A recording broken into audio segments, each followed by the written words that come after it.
All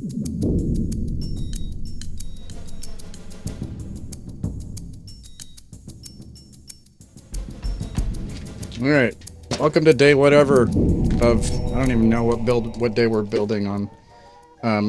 For me it's day 9. For you it's probably 4 or something. All this stuff tends to get combined into another stuff. So anyway, last week we did a shitload of stuff. I keep saying that because I don't actually remember what we were doing. I should really pay attention to that kind of thing. At any rate, we're gonna do more of that. So it's time to do stuff. So let's fucking go. Roll the music.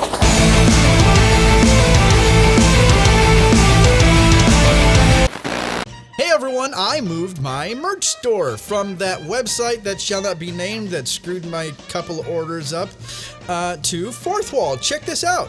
With all new stuff, well, I mean some of the old stuff which you liked, but now this new shirt, the 8-bit console retro shirt that resembles another thing that shall not be named because I don't want to get copy strike. Copy strike? What the hell? What the f***? So yeah, go check out the new stuff. It feels good. I'm wearing one right now and it feels great. So yeah, buy my shit. Okay, so stuff that had happened in the interim. First of all, what I did was I sort of fine-tuned some of the foam core. I sort of fine-tuned it. I'm gonna call it armor. I fine-tuned some of the armor to make it look cooler. I've been standing blankly just looking at this. Okay, so off camera, I have cut the holes for the windows. Not that I needed to do a whole lot, but I did sort of level it out a little bit. And so that's good. I cut this where the 120mm fan mounts were. So that's done. The window for this is done, and I have decided because of the size of the window, I'll show you in just a flat second. See, that looks really good in there. I made this for that. And it's gonna be super fucking slick. Look at this. This is gonna go on here just like that.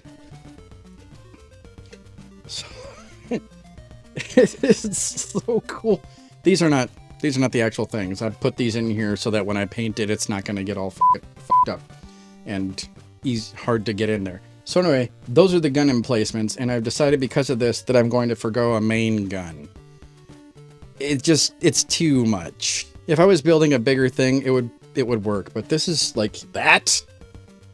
That's cool. So that's good. You'll see that I've masked up a whole bunch of this stuff, getting ready for paint. I have to actually do this. I have to do this in 2 separate pieces because otherwise I can't get the machine guns in there. I've got all this stuff masked up. That's good. I have cut my machine guns. This is gonna be the top one up here. It's shorter than this one because I want them staggered. This one's weighted in the back because I'm gonna have it sort of hanging by itself, so I need a counterbalance against the longer bore, really. I have fluted it so that it looks really, really super cool and kind of authentic. I did that for both of these, and this one's going to go up on top. It's much shorter. I kind of think it has a Mech Warrior look to it, really, and sort of an Earth Siege thing, but I think it works really well as a mobile gun emplacement. So that's done. That's all ready for the window to be implanted. Same thing with this. I've got all the window panels done, and so that's good. I actually cut a different piece of screen because this one's flat. Done. And now, being that everything is actually cut and ready to go, now we're actually just going to start gluing shit on here in paint prep. I still don't know how the fuck I'm going to connect the fucking... I don't know how I'm going to connect the power thing on the back. I can start putting stuff on. I can't put these on, actually. But you see, like... Okay, so... That's where the hole is. So, like, you're going to see a little bit of the hole in there. But really, like, the fact that you're going to be able to see a whole lot of other stuff, I think works really well. It's very utilitarian. Tanks don't really add a whole lot of glitz and glamour. I would have cut this a little bit, but I kind of think it's going to look cool being able to see the more machination part of it. So that's done. I can't put that on there, but I can put the other stuff, not this. You know, I love Faith No More, but I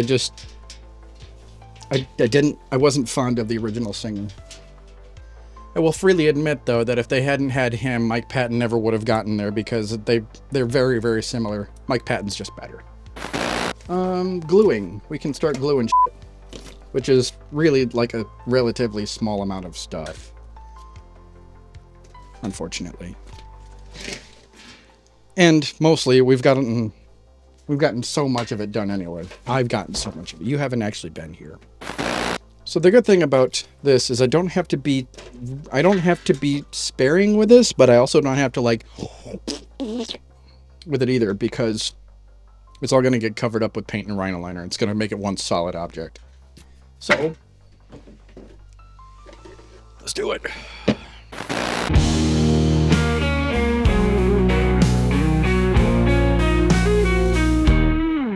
Ticking clock. Oh yeah, baby, look at this. It's just gonna look so cool when it's all done.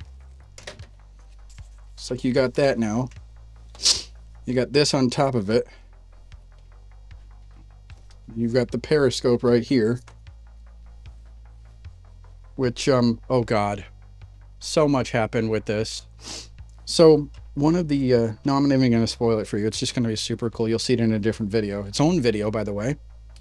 And that will be coming up soon. If not next week, then the week after. Oh god, it's going to be so damn cool. Yeah, we're good to go. We just got to wait for it to stop raining, and now let's go. We're going to take this all outside and paint it, and I am finally going to be able to build stuff. So let's go do that. Deadline, the front lines of innovation. In the workshops of industry, where steel meets sweat and determination forges the future, one man stands above the rest. Hobbs Caltis, computer fabricator extraordinaire. A mastermind of craftsmanship, a titan of technology, he prepares his latest creation for the war effort, Project Reveille, a machine built not just with bolts and circuits, but with the very spirit of victory itself. With steady hands and an expert's eye, he begins the sacred ritual of honoring his work. The first coat, a pure white Rust-Oleum primer, laying the foundation for resilience, sealing the metal against time itself. Then comes the second layer, black and formidable rhino liner, shielding Project Reveille like the steel hide of a Sherman tank rumbling to the front.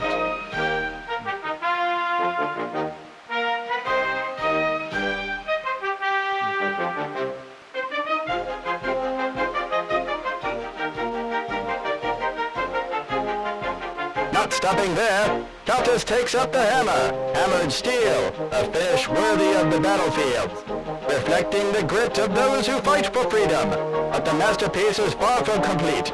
The final touch, olive drab green, the color of the unstoppable war machine, the shade of victory, applied with precision and rock salt to weather it as if forged in the fires of battle itself. When removed, it will stand worn, chipped, a battle-hardened veteran of innovation and strength. With Project Reveille clad in its war paint, the world takes notice. This is not merely a fabrication, this is force. Hobbs Caltis is no mere builder, he is an architect of victory.